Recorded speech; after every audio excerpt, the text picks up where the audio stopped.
अस्सलाम वालेकुम नाजरीन, आप देख रहे हैं आवाज़ और मैं हूं शहजाद इकबाल। नाजरीन, आज प्रोग्राम में बात होगी कराची में होने वाले ऑपरेशन के हवाले से।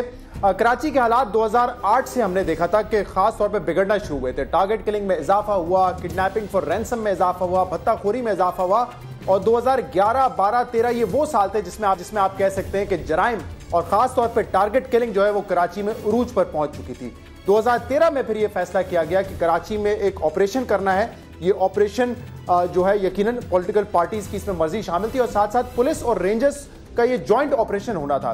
2013 से लेकर अब तक, 2013 सितंबर से लेकर अब तक अगर हम आदाद शुमार को देखें तो ये वाज़े तौर पे नजर आता है कि टारगेट किलिंग में कमी हुई है, किडनैपिंग फॉर रैंसम में कमी हुई है, पत्ताखोरी में कमी हुई है। ये जराइम खत्म नहीं हुए, जड़ से नहीं उखाड़ा इन जराइम को, लेकिन इनमें कमी जरूर आई है। ये एक अहम नुकता है जिस पर आज प्रोग्राम में बात करेंगे। कराची पुलिस और सिंध पुलिस के हवाले से भी आज प्रोग्राम में बात होगी और इन इशूज़ पर बात करने के लिए खास तौर पे हमें ज्वाइन किया है गुलाम हैदर जमाली साहब, आईजी सिंध। बहुत बहुत शुक्रिया गुलाम साहब, प्रोग्राम में आपने हमें ज्वाइन किया। जी मेहरबानी। जी, मेरे सामने जो आदाद शुमार है खास तौर पे टारगेट किलिंग को लेकर, वो तो यही वाजे करते हैं कि कराची में जराइम कम हुए हैं, कराची में टारगेट किलिंग कम हुई है। और एक अगर आम शहरी से भी आप पूछें गुलाम साहब, तो वो कहता है कि हाँ, कराची के हालात 1.5-2 साल पहले जो थे आज उससे बेहतर हालात हैं। लेकिन मैं आपकी जबानी सुनना चाहूंगा, मुख्तसर अगर आप मुझे बता सकें कि ये ऑपरेशन जो कि सिंध पुलिस भी कर रही है, रेंजर्स भी कर रही है, वो कितना कामयाब हुआ है आदाद शुमार की रोशनी में? बिस्मिल्लाहिर्रहमानिर्रहीम।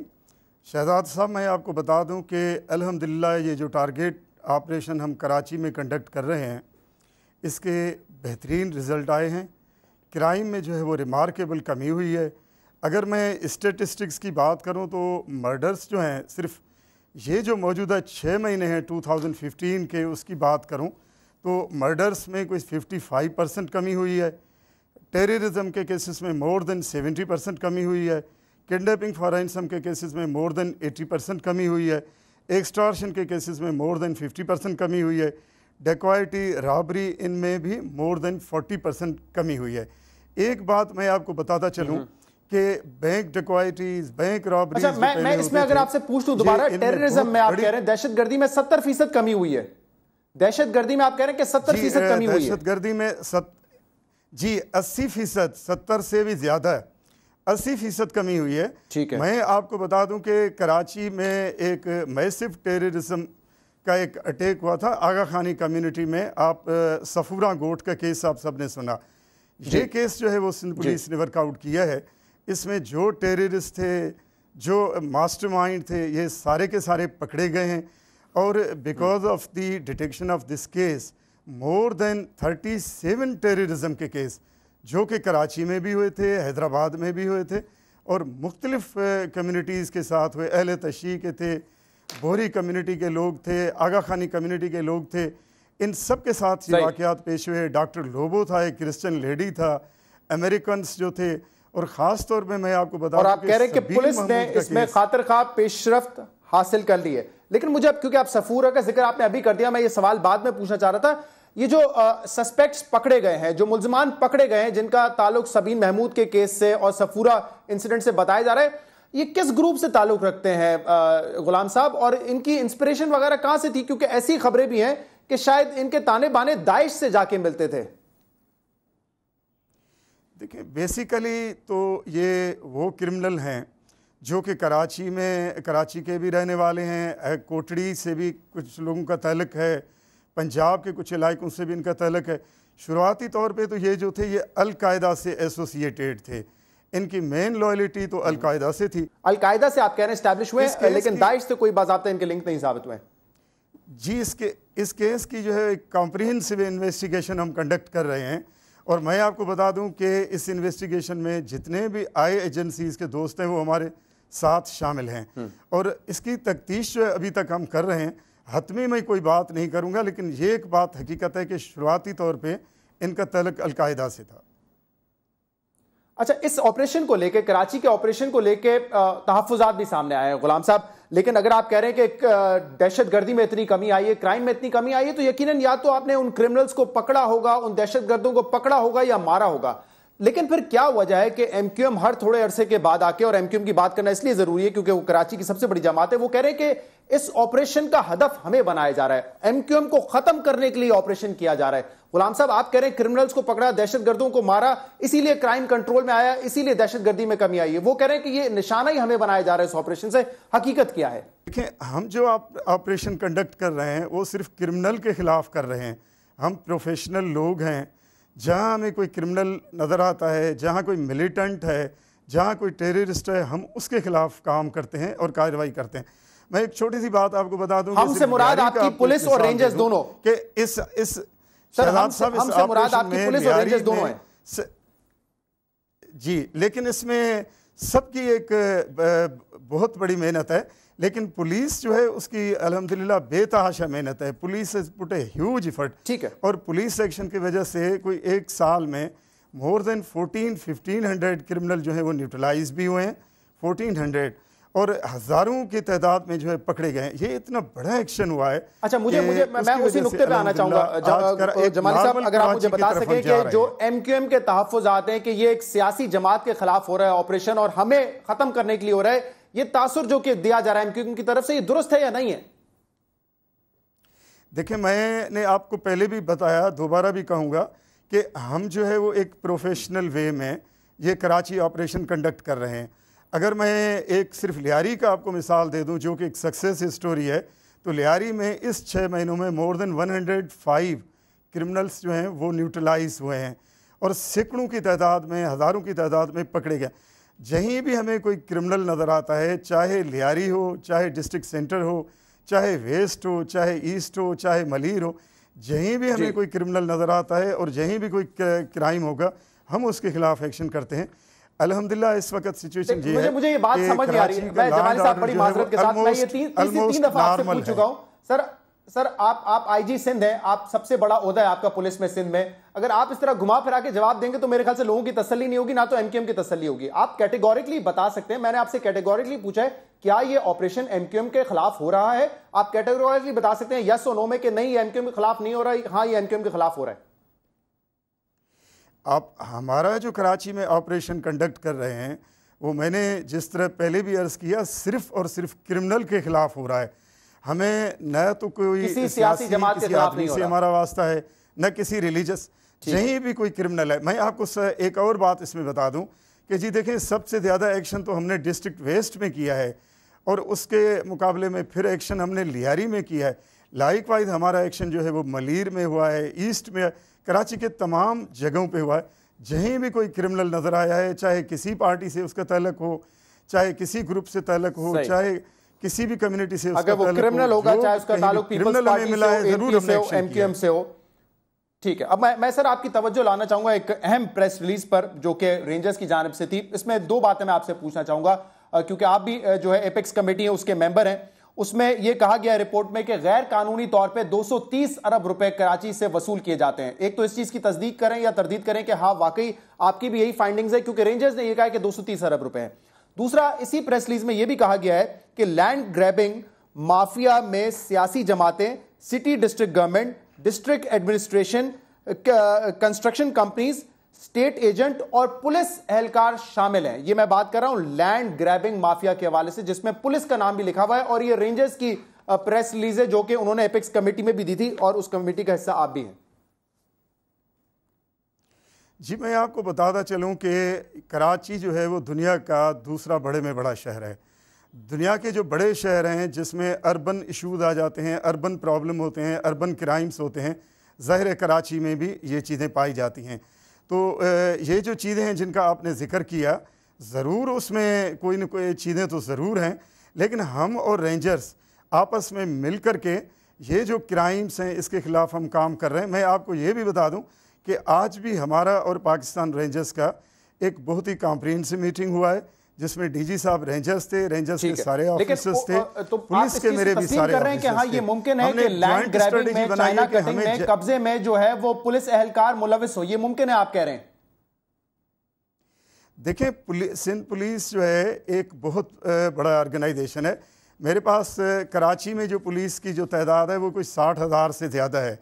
मे भी कोई पुलिस का आदमी इक्का दुक्का किसी एक्टिविटी में इन्वॉल्व हो। लेकिन मैं आपको बता देता हूँ कि मैंने एक इसमें स्टडी कंडक्ट कराया है, मुझे कुछ लोगों के नाम मिले हैं, मैंने हुक्म दे दिया है कि उनके खिलाफ जो है वो सीवियर एक्शन लिया जाए और अकॉर्डिंगली उनके खिलाफ हम एक्शन ले रहे हैं।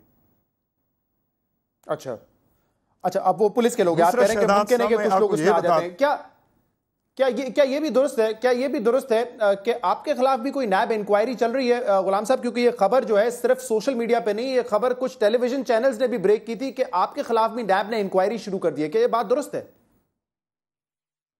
देखिए, मैं दोस्त आपको बता दूं कि मैं बहुत अफसोस से ये बात कर रहा हूं कि ये इस तरह की चीज़ें बग़ैर तस्दीक के, बग़ैर किसी बात के चलाई गई हैं। और एक बात यह कि मीडिया का देखें कि इतना प्रीपॉन्डरेंस हमारे मुल्क में है। हमें खुशी है कि हमारे मुल्क में इतना ज़्यादा मीडिया है, मीडिया का प्रीपॉन्डरेंस है। मीडिया में अगर तस्दीक के बगैर ये चीज़ें शाया की जाएं तो दुख ज़रूर होता है। ऐसी कोई चीज़ नहीं है। एक कोई छोटा मोटा कोई कंप्लेंट था जो मुझे बताया गया कि नैब को मिला है और मेरे पुलिस डिपार्टमेंट के कोई ऑफिसर हैं जूनियर लेवल पे, उनके मतलब कोई कंप्लेंट आया है। जो भी आया है उसकी हम ज़रूर तहकीकात करेंगे। मैं सिंध पुलिस के हवाले से आपको बता दूं कि हमारी कोशिश है कि हम टोटल काम ट्रांसपेरेंट करें और अल्हम्दुलिल्लाह हमारे जितने भी एक्शन हैं, जितनी भी चीज़ें हैं वो ट्रांसपेरेंट हैं और अकॉर्डिंग टू लॉ हैं। एक और मैं बात आपको बताता चलूँ कि ये जो ईयर 2014-15 हमारा गुजरा है, इसमें कोई सिंध पुलिस ने मेजर तो प्रोक्योरमेंट किया ही नहीं है और काफ़ी चीज़ें जो हैं हमें जो लेनी थी हमने लिए ही नहीं है।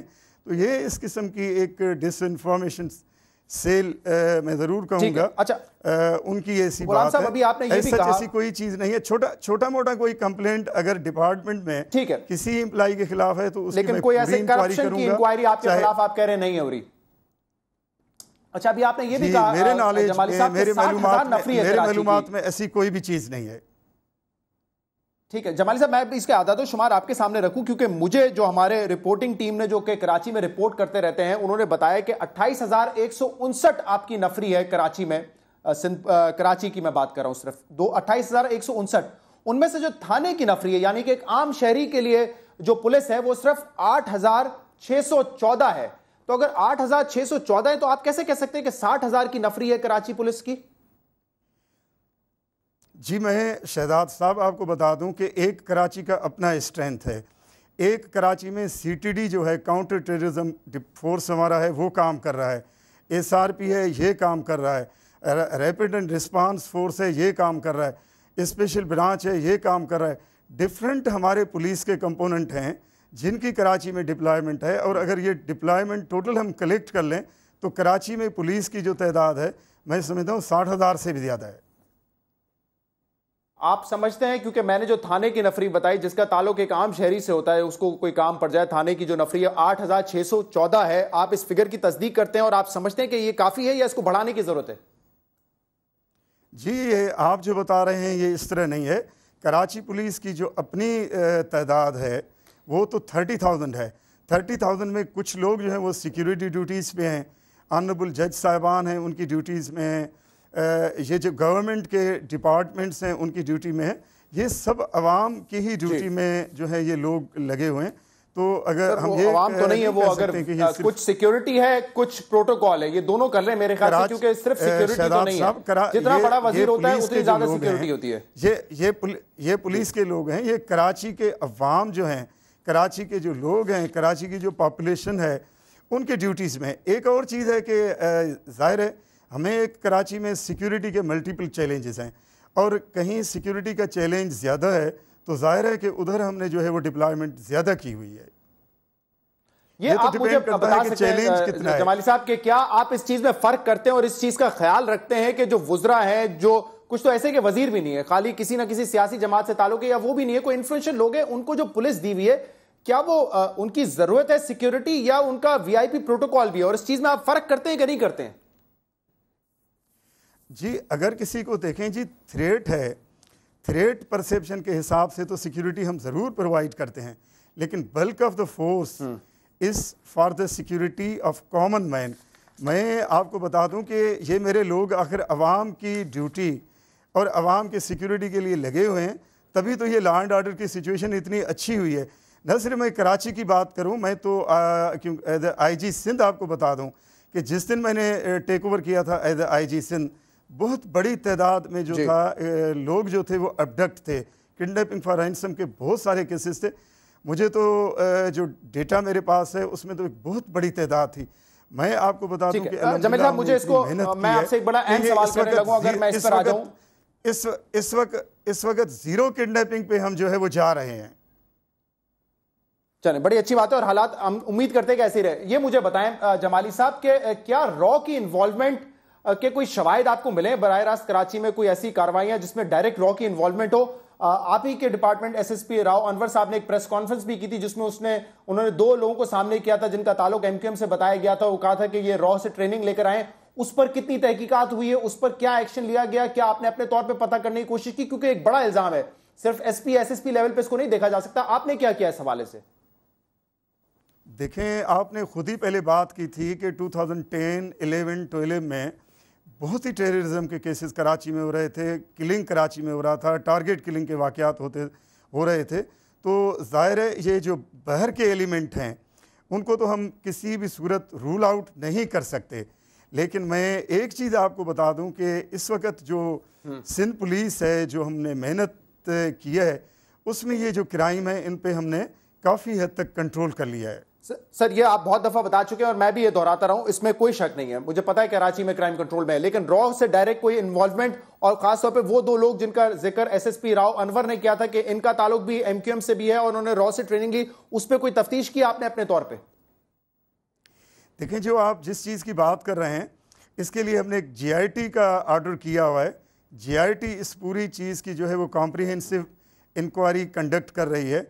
इसके इंशाल्लाह जैसे ही जो रिपोर्ट आते हैं मैं आपसे ज़रूर शेयर करूंगा। राव अनवर साहब ने भी काफ़ी तफसील से बातें की हैं, ये सब बातें मौजूद हैं और ये सब GIT इन बातों को जो है थारोली प्रूव कर रहा है।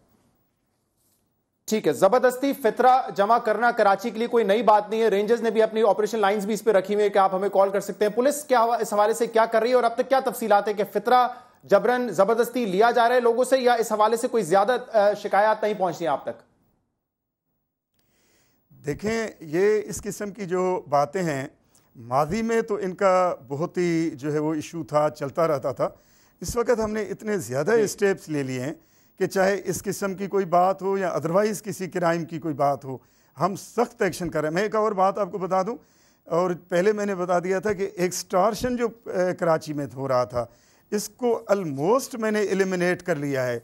आपको एक कराची, ओल्ड कराची की मैं बात करूं, ओल्ड सिटी एरिया है, मेठादर है, खारादर है, इस तरह हमारे डिस्ट्रिक्ट वेस्ट में जो साइट एसोसिएशन के एरियाज थे, काटी कराची का एक एरिया था, कोरंगी इंडस्ट्रियल एरिया। मुझे सर एक ब्रेक पे जाना है, मैं आपका शुक्रिया अदा करूंगा। गुलाम जमाली साहब, आपने जो बहुत सारी बातें की उसकी तस्दीक कर चुका हूं कि हाँ, क्राइम में कंट्रोल आया है, और अच्छा आपने इस चीज़ की तस्दीक जो है इसकी तरदीद कर दी कि नैब की कोई इंक्वायरी आपके खिलाफ नहीं, छोटी मोटी कोई कंप्लेन गालिबन होगी लेकिन कोई ऐसी इंक्वायरी आपके खिलाफ नहीं हो रही। आपका बहुत बहुत शुक्रिया जमाली साहब हमसे बात करने के लिए। एक ब्रेक लेंगे और इस ब्रेक के बाद वसीम अख्तर साहब और इमरान इस्माइल साहब हमें ज्वाइन करेंगे, उनसे भी बात होगी। कराची ऑपरेशन के हवाले से 1-2 और इशूज हैं जिन पर बात होगी, हमारे साथ रहिएगा।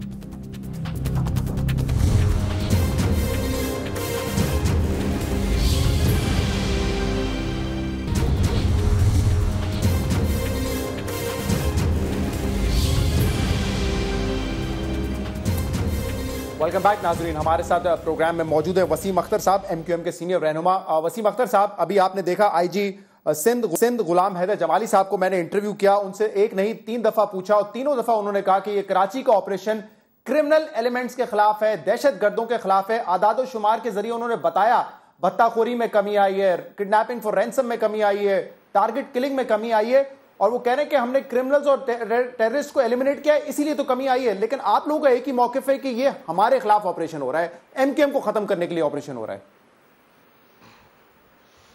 देखें, जरूर उन्होंने अच्छे एक्शंस भी किए हैं। मैं ये नहीं कहूँगा कि पुलिस ने कुछ नहीं किया या रेंजर्स ने कुछ नहीं किया। बिल्कुल क्रिमिनल एलिमेंट को पकड़ा है उन्होंने, और कलदम तंजीमों के लोगों को भी पकड़ा है, तालिबान के लोगों को भी पकड़ा है। पुलिस के अच्छे काम भी हैं, मगर मैं एज अ सियासी पार्टी मैं आपका जवाब देता हूं कि मैं ये समझ रहा हूं, बल्कि मुझे यकीन है कि इस टारगेट एक्शन का रुख जो है वो सियासी हवाले से एमक्यूएम की तरफ मोड़ा गया है कि एमक्यूएम को नुकसान पहुंचाया जाए, एमक्यूएम के लोगों को गिरफ्तार किया जाए। आज पीपीए जो पब्लिक प्रोटेक्शन एक्ट है वो बना था कलदम तंजीम और तालिबान दहशतगर्दों के लिए, एंटी स्टेट एलिमेंट के लिए, टारगेट किलर्स के लिए। आज आप पीपीए में एक रसीद होल्ड कर रहा हो अगर कोई फितरे की या ज़कात की, उसको पीपीए में दे रहे हैं आप 90 दिन के लिए। घर में अगर सर्च होता है किसी के तो वहां औरतों से पूछा जाता है रसीद बुक कहां है, रसीद बुक बताओ। रसीद बुक ना हो गई, कोई हैंड ग्रेनेड हो गया, कोई रॉकेट लॉन्चर हो गया। तो जब ये चीजें मेरे सामने आएंगी तो मैं तो ये कहूंगा कि ठीक है आपने क्राइम कंट्रोल किया होगा जो आप कह रहे हो, मगर वसीम अख्तर साहब, अगर आप ये कहते हैं और अभी आपकी जैसे मेरे पास ये राब्ता कमेटी का पड़ा हुआ है, इसके गलत असरात अगर आप लोग ये कहते हैं कि एमक्यूएम को क्रश करने के लिए ऑपरेशन किया जा रहा है तो ये गलत बयान हुआ ना। गिरफ्तार करें, कानून के मुताबिक सजा दें उसे, मगर ये लोगों को ले जाके और टॉर्चर करना और उनको कन्फेशनल स्टेटमेंट दिलवाना, व्हाट इज दिस, ये गलत है। कुछ देर पहले जब हमारी जमाली साहब से बात हो रही थी आईजी सिंध, तो उन्होंने बताया कि 70 से 80% दहशतगर्दी के जो वाकयात हैं उनमें कमी आई है, किडनैपिंग फॉर रैंसम में 80% कमी आई है, एक्सटॉर्शन के वाकयात में 50% कमी आई है। ये वो आदादो शुमार हैं जो कि सिंध के चीफ दे रहे हैं, आईजी, उन्होंने ये हमें दिए हैं। लेकिन एमक्यूएम का मौकिफ अपनी जगह पर है कि ये ऑपरेशन जो है इसका रुख मोड़ दिया गया है और अब हमें इस पर टारगेट किया जा रहा है। वसीम अख्तर साहब, मैं आपसे सवाल ये कर रहा था कि आप कहते हैं ये ऑपरेशन का रुख हमारी तरफ मोड़ दिया, लेकिन वफाकी हुकूमत ये नहीं कहती, सूबाई हुकूमत ये नहीं कहती, रेंजर्स ये नहीं कहती, पुलिस ये नहीं कहती, वो चारों कहते हैं कि ये क्रिमिनल्स और दहशतगर्दों के खिलाफ है, चाहे वो किसी भी सियासी जमात में। अगर ऐसा है तो मैं इसके खिलाफ नहीं हूं। अगर मेरे अंदर भी कोई क्रिमिनल बैठा है तो बिल्कुल उसे अरेस्ट कर लिया जाए, मगर जो मैं देख रहा हूं वफाक क्या कह रहा है मुझे परवाह नहीं, सिंध या रेंजर्स क्या कह रहा है मुझे परवाह नहीं, जो मेरे लोगों के साथ हो रहा है मैं तो वो प्रैक्टिकली आंखों से देख रहा हूं। Seeing is believing. जब 10 लड़के पकड़े जाते हैं और अगर उनमें से 2 रख लिए जाते हैं, 8 छोड़ दिए जाते हैं, तो जो 8 का हाल होता है टॉर्चर का, वो अस्पताल में एडमिट कराने पड़ता है उनके माँ बाप को। तो ये कौन सा ऑपरेशन है? अगर आप इनोसेंट आदमी को, पहले बात तो क्यों 90 दिन के लिए ले जा रहे हैं? आमिर खान को लेके गए कि हम इसे, हमारा मेहमान है तफ्तीश के लिए, दूसरे दिन आंखों में पट्टी, हथकड़ी, वाटर, मतलब ये क्या तरीका है? और फिर निकला कुछ भी नहीं। अगर सिर्फ आमिर खान के खिलाफ कुछ नहीं निकला होता, लेकिन अगर सर इनोसेंट लोगों को पकड़ा जा रहा होता तो क्राइम कैसे कम हो रहा होता? फिर देखें, इनके एक्शन से, बड़ा अच्छा सवाल किया है शहजाद, इनके एक्शन से, टारगेट एक्शन से पहले ही इसका प्रचार हो गया था। तो अमन कमेटी के तकरीबन सारे लोग भाग गए, उनका सरगना दुबई में है, जो मुझे पता है आपके चैनल्स के तवस्सुस से, और बहुत सारे क्रिमिनल सब भाग चुके हैं, तालिबान के लोग तक यहां से निकल गए हैं। जब आप प्रचार करोगे, हम तो यहां रहते हैं तो इनका बस तो हम पे ही चलता है। अगर हम रॉ से ट्रेनिंग लिए हुए होते शहजाद, तो हम भी रिटेलिएट करते जैसे दूसरे लोग, तालिबान और कलदम तंजीमें इन पे रिटेलिएट करती हैं। हमारे यहां से तो कोई रिटेलिएशन नहीं होता, हमारे घरों से उठा उठा के ले जा रहे हैं, ये पकड़ के ले जाते हैं, 90 दिन के लिए बंद कर रहे हैं। 90 दिन के लिए तो किसी और के लिए बना था। आप कारकुनान जो ज़कात फितरा जमा कर रहा है उसका क्या कसूर है? वो तो ओपनली बाजार में जाके, अगर वो जबरदस्ती कर रहा है तो उसको पकड़े। जानबूझ के जबरदस्ती अगर जबरन फितरा जमा किया जा रहा है, बंदूक के जोर पे किया जा रहा है या दोस्त धमकी के किया जा रहा है, तो सर वो तो फिर क्राइम में ही शामिल हो जाएगा ना। हाँ, अगर अपनी मर्जी से कोई फितरा दे रहा है आपको तो फिर इसमें हर्ज नहीं होना चाहिए।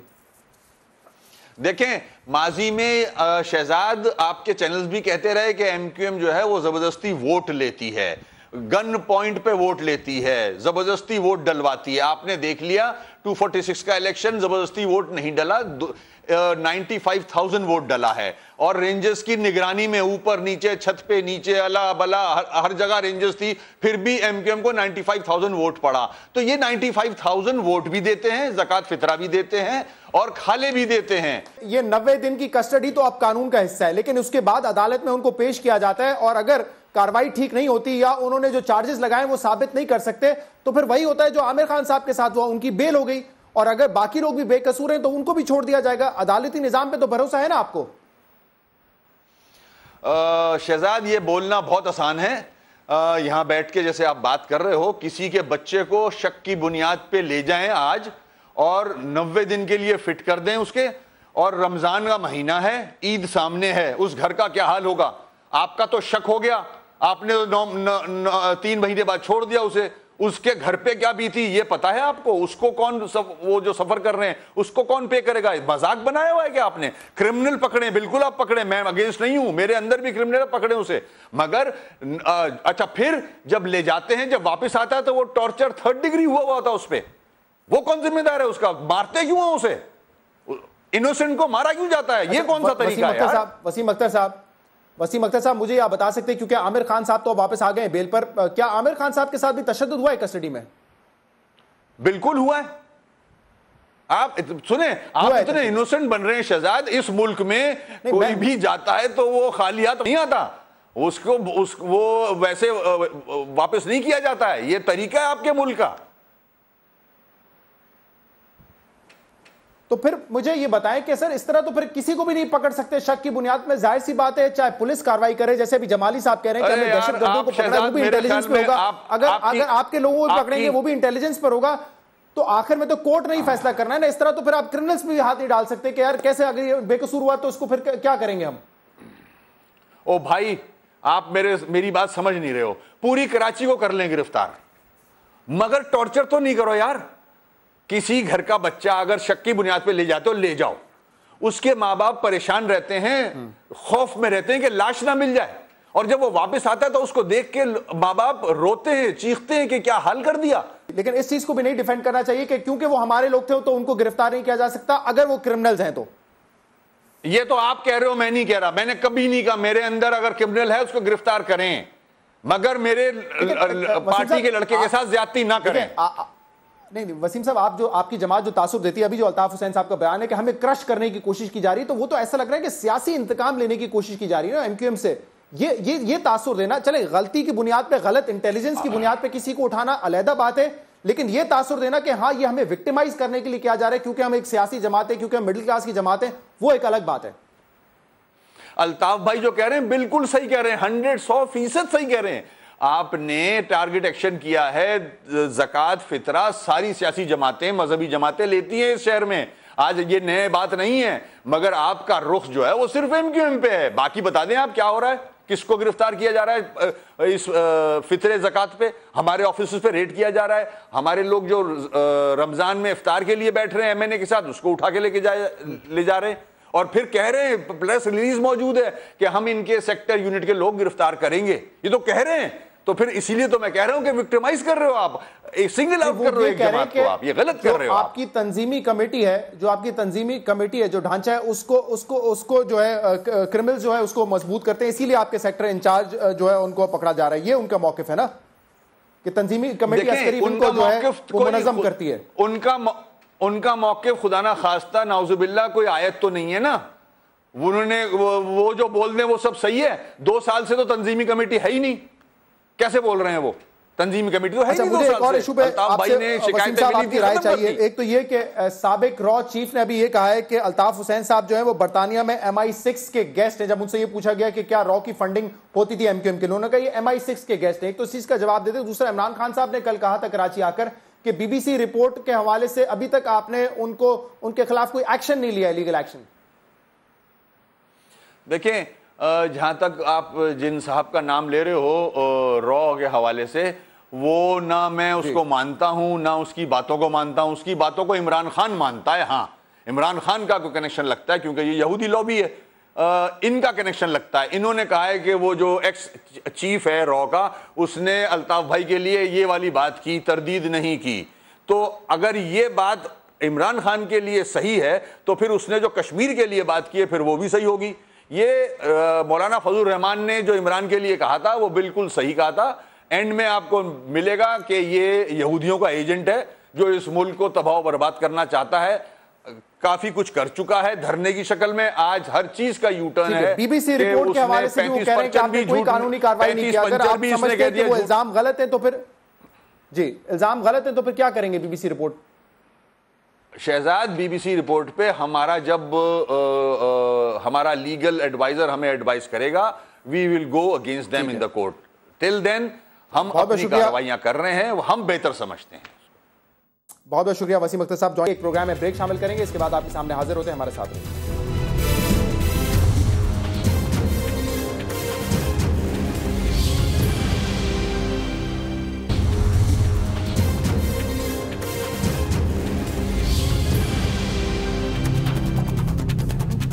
वेलकम बैक नाजरीन। प्रोग्राम में अब हमें ज्वाइन करेंगे पाकिस्तान तहरीक इंसाफ के रहनुमा इमरान इस्माइल साहब। इमरान इस्माइल साहब, मैं आपसे बात करूंगा 35 पंचर के हवाले से, और खासतौर पे अब इमरान खान साहब कह रहे हैं 35 नहीं पंचर 70 लग चुके हैं, उस पर मैं आपसे बात करना चाहूंगा। लेकिन कराची के हवाले से बात कर लें, क्योंकि अभी गुलाम जमाली साहब आईजी सिंध फरमा रहे थे कि कराची के हालात बहुत बेहतर हो गए हैं जब से ये ऑपरेशन शुरू हुआ है। आदादोशुमार कुछ मैंने भी दिए, कुछ उन्होंने भी दिए। आप समझते हैं कि सही सिमत में जा रहे हैं, या जो तहफ्फुज़ात MQM ने जाहिर किए हैं या पीपल्स पार्टी ने जाहिर किए हैं अपने इख्तियारात तजावुज करने के हवाले से, रेंजर्स के जो उन्होंने कहा था, उनका मौकिफ सही है? ये जमाली साहब जो अभी कह रहे थे बिल्कुल ठीक कह रहे थे। ये सारा रेंजर्स का किया धरा है, जिन्होंने आके यहाँ पे कराची में क्राइम को कंट्रोल किया, जिनके डर और खौफ की वजह से आज दहशतगर्द, टारगेट किलर्स, भत्ताखोर छुपते फिर रहे हैं। उनकी वजह से तो ये क्राइम कंट्रोल हुआ। ये सारा क्रेडिट ले रहे हैं बैठ के कि जी हमने आई कर दिया, जीरो हम किडनैपिंग पे ले आए, हम फलाना कर दिया। नहीं कर दिया इन्होंने। आज रेंजर हटा लें, कल से फिर वही होगा, क्योंकि पुलिस खुद भी इन्वॉल्व इसके अंदर है। काम नहीं है, पुलिस की कोई कारकर्दगी नहीं है, उनकी कुर्बानियां वो गिनवाते हैं। और ये तो मेरे ख्याल से रेंजर्स भी एक्सेप्ट करती है कि हम जॉइंट ऑपरेशन कर रहे हैं, और पुलिस जाहिर सी बात है क्योंकि हर मकामी सतह पर मौजूद होती है। और आप कह रहे हैं कि इसमें पुलिस का कोई कारकर्दगी है ही नहीं, बिल्कुल जीरो है। देखिए पुलिस का इशू ये है कि पुलिस बहुत ज़्यादा पॉलिटिसाइज हो चुकी है। पुलिस में जो यहाँ पर बेहतरीन नाम थे, पुलिस में जो DIGs थे, उन सारों को साइडलाइन कर दिया गया। सुल्तान ख्वाजा साइडलाइन है, मुनीर है, दूसरे और सारे DIGs जो आप नाम लेते जाए अच्छे नाम थे, वो सारे के सारे साइडलाइन हुए हैं। तकरीबन 9-10 नाम मैं आपको गिनवा सकता हूँ। उनकी जगह जो ये लोग लेकर आए, लेकिन ये नहीं कह सकते आपके साइडलाइन करके फारिग कर दिया है। जी उनको बाहर कर दिया है, या उनको खुड्डे लाइन जिसको कहते हैं ना, खुड्डे लाइन लगाना, वो खुड्डे लाइन लगाया हुआ उनको। क्या वजह है कि आप लोग कराची में अपनी एक सियासी स्पेस नहीं क्रिएट कर सकते, उस तरह की स्पेस जिस तरह आप लोगों को अब कर लेनी चाहिए थी? और शायद मैं इसको जोड़ूंगा इस 35 पंचर वाली कहानी से, क्योंकि अब आपके जो लॉयल भी थे, जो आपका वोटर भी था, वो ये कहता है कि 35 पंचर से यू टर्न लिया कि ये थे नहीं, एक और यू टर्न ले लिया, नहीं 35 नहीं है 70 पंचर हो गए। तो ये चीज सियासी तौर पर बड़ा हर्ट कर रही है, ऐसा लगता है तहरीक इंसाफ को। नहीं देखिए, हो सकता है वक्ती तौर पर हर्ट कर रही हो, लेकिन मैं आपको ये बात बता दूं कि कोई यू टर्न किसी चीज़ से नहीं लिया गया। 35 पंचर का कहा था, आज भी खड़े हैं उस पर। हमने अभी ये जो बात अभी खान साहब ने की 71 की, ये वो 71 पंजाब की सीटें हैं जिस पे 5% से ज़्यादा बैलेट पेपर एक्स्ट्रा प्रिंट करके उनको दिए गए हैं, जिनके फॉर्म 15 गायब हैं। यानी फॉर्म 15 वो होता है कि जब आप RO से हिसाब लेते हैं कि जी आपको इतने मिसाल के तौर पे 100 बैलेट पेपर दिए थे, यहाँ पे 70 वोट कास्ट हुए हैं, बाकी कहाँ हैं, तो वो उसको लिख के देता है कि मेरे पास ये इतने बैलेट पेपर्स मैंने आपके हवाले किए, वो गायब हैं।